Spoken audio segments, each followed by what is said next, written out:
The following is a national statement from the Attorney General and Minister of Legal Affairs, Senator the Honorable Ryan Pinder. Good evening, ladies and gentlemen. Thank you for joining me this evening as I offer a national statement on behalf of the Government of the Commonwealth of the Bahamas on the current situation regarding FTX Digital Markets Limited. As Attorney General and Minister of Legal Affairs, I wish to start by asserting one of the most fundamental principles of our jurisdiction. The Bahamas is a place of laws. The rule of law and the exercise of due process characterize the integrity of our jurisdiction. As the third oldest democracy in the Western Hemisphere, our legal, regulatory, and financial sectors have stood the test of time. Tonight, while I speak on behalf of the government, it is in fact the Securities Commission of the Bahamas which is the lead actor in respect of the present situation, as they are the statutory regulator of companies like FTX Digital Markets, who operate in the digital asset space. To date, the Securities Commission has issued two significant statements concerning the provisional liquidation proceedings involving FTX and other related matters.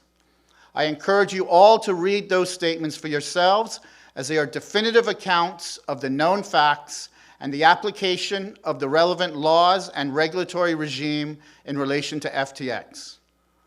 These statements should also be read in conjunction with the communication made to the House of Assembly by Prime Minister Davis on November 22nd, also concerning FTX Digital Markets. While cryptocurrency and digital assets are part of a new and complex industry, on a basic level, recent events involving the insolvency crisis experienced by the FTX group of companies have been experienced around the world in practically every sector. To that extent, what happened can more readily be understood as a case of a very large business failure as a result of questionable internal management practices and corporate governance. Given how quickly things have moved, it's hard to believe that it was only 25 days ago, on November 2nd, that an article first appeared on the news site CoinDesk with the details of a leaked financial statement of Alameda Research, a trading company also founded by Sam Bankman-Fried.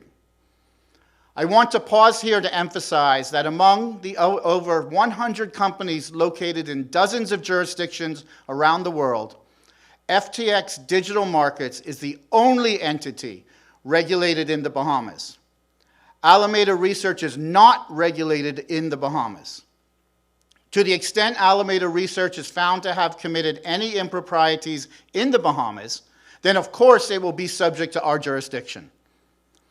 The balance sheet of Alameda Research, CoinDesk reported at the time, revealed that a large portion of their assets were held in FTT. This is a token issued by an FTX entity that granted token holders a discount on trading fees on their exchange.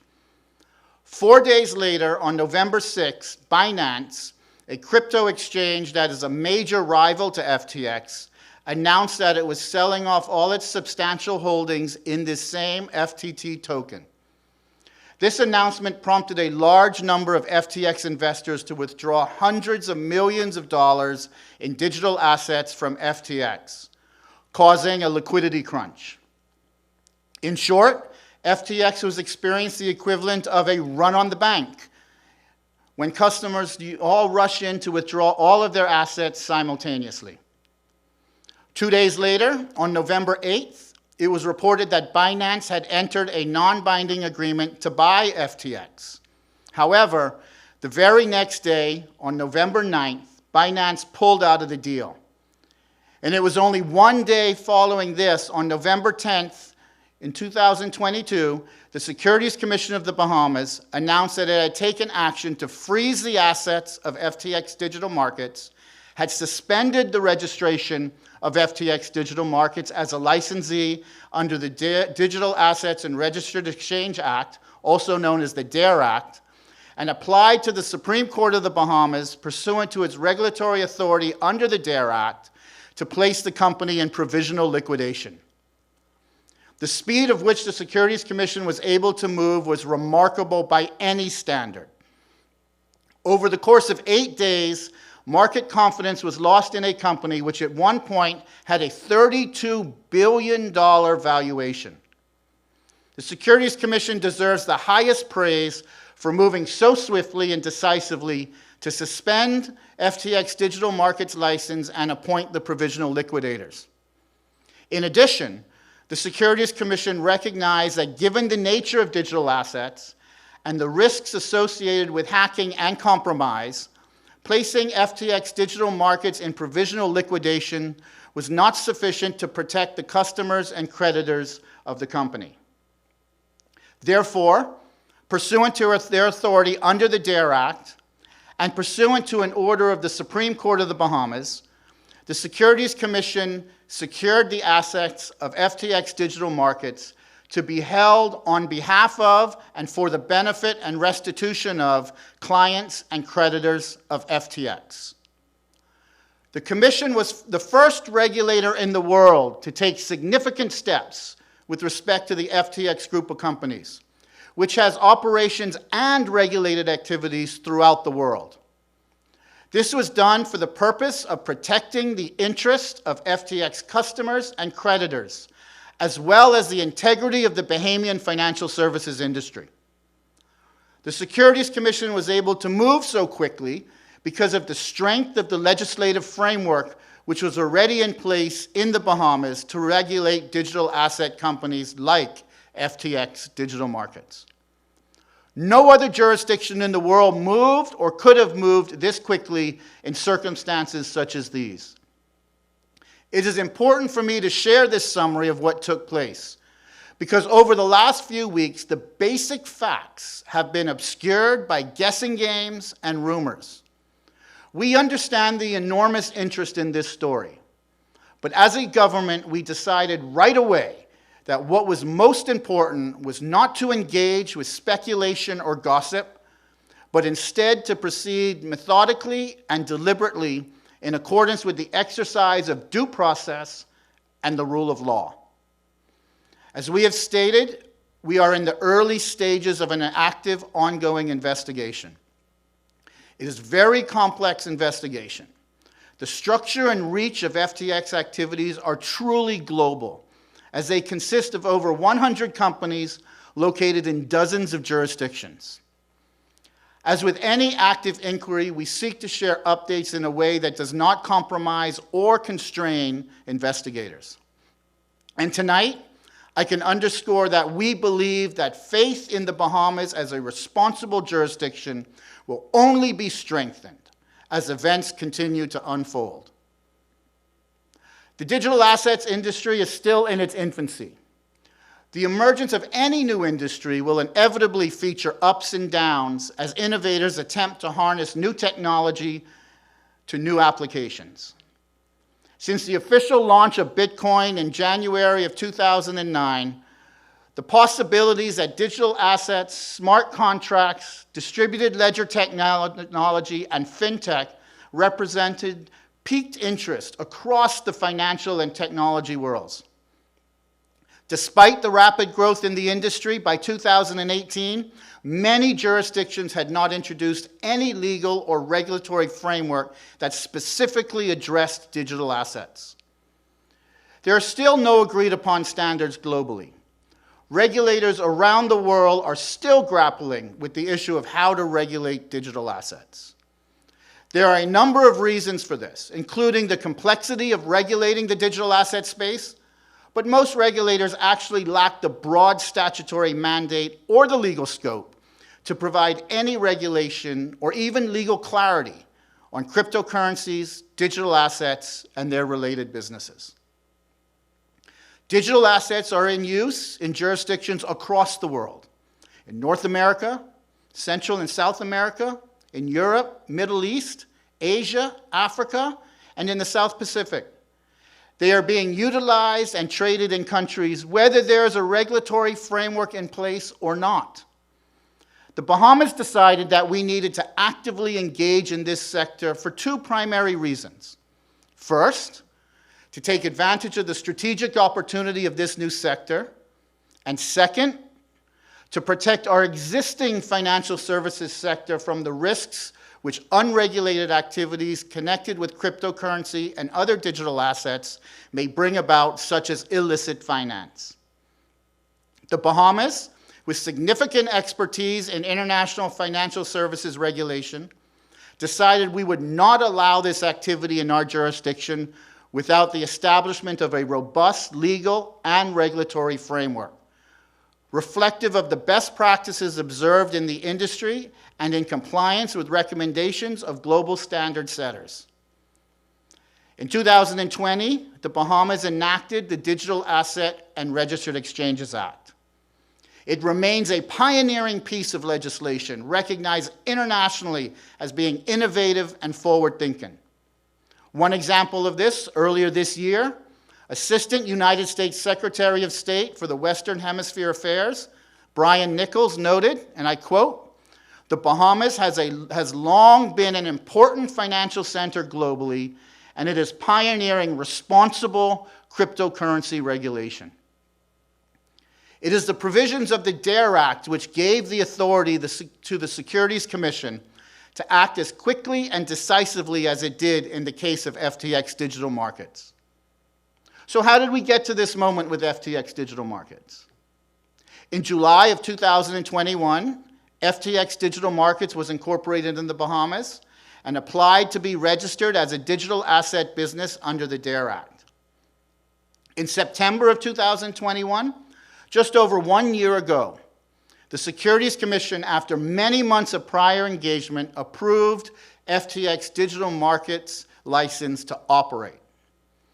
FTX operated globally for over 2 years prior to coming to the Bahamas, having been headquartered previously in Hong Kong.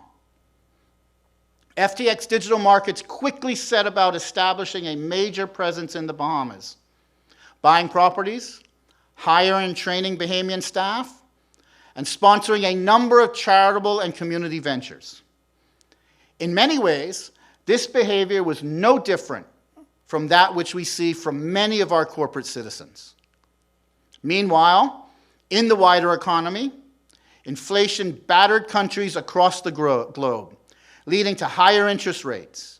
The invasion of Ukraine added to the volatility of energy prices, and a broad range of technology companies slumped in the stock market and laid off tens of thousands of workers. The international digital assets industry experienced a major downturn as well. As the Prime Minister Davis pointed out in his statement to Parliament, and I quote, "There have been both booms and busts in the world of crypto, and this year has been a significant bust, with total market capitalization falling from $3 trillion to $800 billion or lower. The steep sell-offs and declining volumes have led analysts to describe this time as a crypto winter." In the spring of this year, Terra Luna, a stablecoin system, collapsed, leading eventually to a wave of bankruptcies by crypto lending platforms like Celsius, 3 Hours Capital, and Voyager. For a time, it appeared that FTX would bail out and acquire the assets of some of these distressed companies. But instead, FTX itself could not avoid the cascading failures and faced its own severe insolvency crisis. So I ask, where are we now? As I said at the outset, there is an active and ongoing investigation of the affairs of FTX Digital Markets, involving both civil and criminal authorities. As is provided for under our regulatory framework, we are already working with a number of specialists and experts and will continue to do so as the need arises. There are a number of protective measures which the regulator has taken under the authority conferred by the Supreme Court of the Bahamas. For the time being, we will not set out those measures in any further detail until we are confident that doing so will not jeopardize any aspect of the ongoing investigations. We urge all authorities, here and abroad, at a minimum, to exercise at least the same amount of prudence and restraint in their public commentary as we do, so as not to prejudice any of the proceedings that are ongoing. It is extremely regrettable that in Chapter 11 filings for bankruptcy protection made in New York last week, that the new chief executive of FTX Trading Limited, not the Bahamas-based FTX Digital Markets, but an affiliate company incorporated in Antigua and Barbuda, misrepresented the timely action taken by the Securities Commission and used inaccurate allegations lodged in the transfer motion they had filed to do so. It is possible that the prospect of multi-million-dollar legal and consultancy fees is driving both their legal strategy and their intemperate statements. In any case, we urge prudence and accuracy in all future filings in all matters. As for what comes next, the Securities Commission, our Financial Intelligence Unit, and the Financial Crimes Unit of the Royal Bahamas Police Force will continue to investigate the facts and circumstances regarding FTX's insolvency crisis and any potential violations of Bahamian law. They will hold accountable any responsible companies and individuals and act in cooperation with other regulatory agencies and law enforcement bodies, both here in the Bahamas and in other countries that are affected. These events remind us of the lessons learned from securities and other financial regulation about the need for strong cross-border cooperation. The public worldwide will be best served by a strong international regulatory cooperation. That means more jurisdictions taking up the challenge, following our lead, and implementing strong regulatory frameworks. We will, as we always do, cooperate with international regulatory and enforcement agencies. Ladies and gentlemen, while new facts emerge every day, there's still so much to discover. And while there may well be a number of personal tragedies associated with this fall of this company, there appears to be little contagion beyond the digital assets sphere, both here in the Bahamas and around the world. In fact, Bahamians and other stakeholders in the Bahamas should take great confidence from the Standard & Poor's ratings forecast for the Bahamas that was issued Tuesday, November 22nd. Standard & Poor's projected a stable outlook for our economy, resting in part on the assumption that there will be no material adverse impact on the Bahamas from the worldwide collapse of FTX.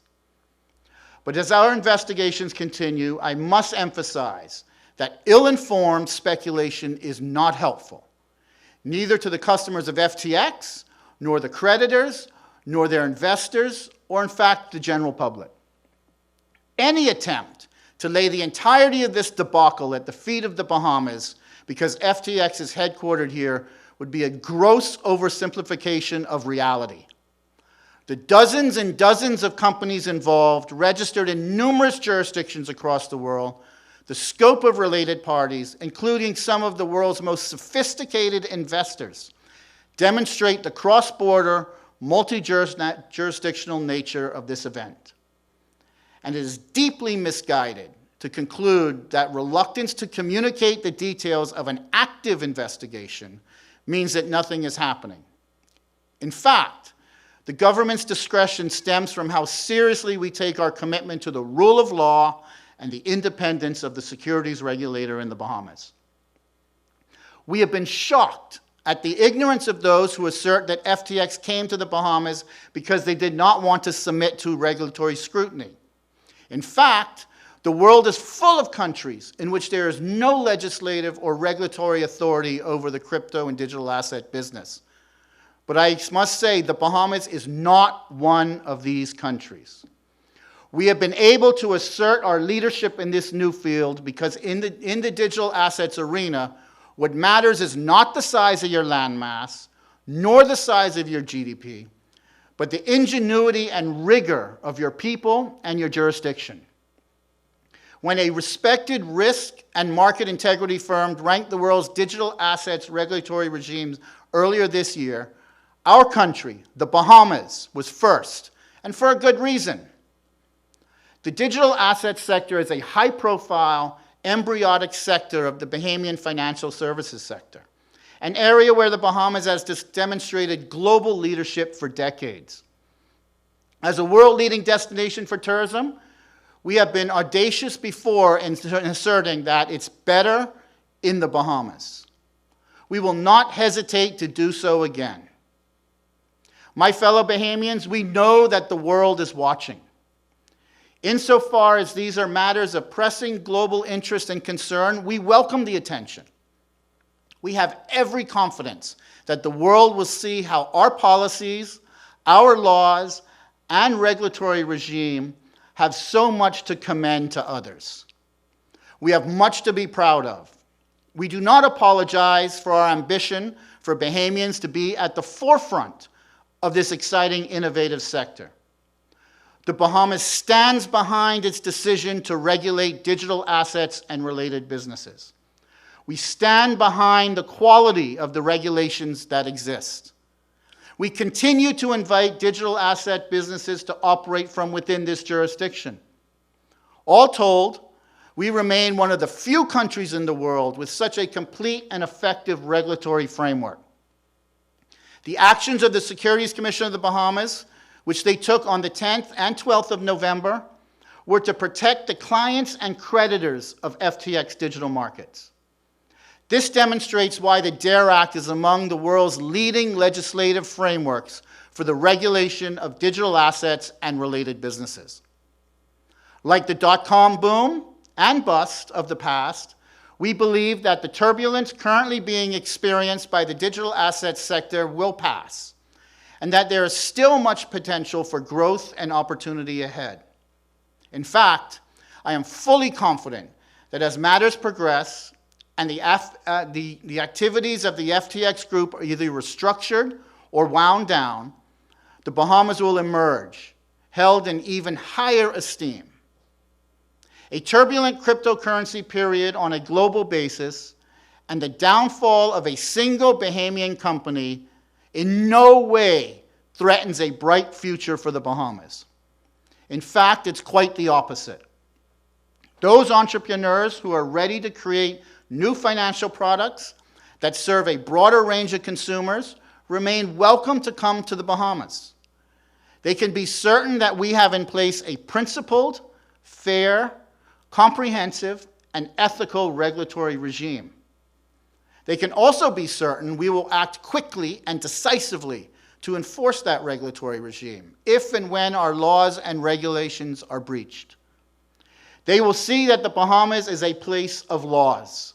They will see that the rule of law and the exercise of due process characterize the integrity of our jurisdiction. And they will have found yet another reason why it's better in the Bahamas. Thank you very much. This has been a national statement from the Attorney General and Minister of Legal Affairs, Senator the Honorable Ryan Pinder.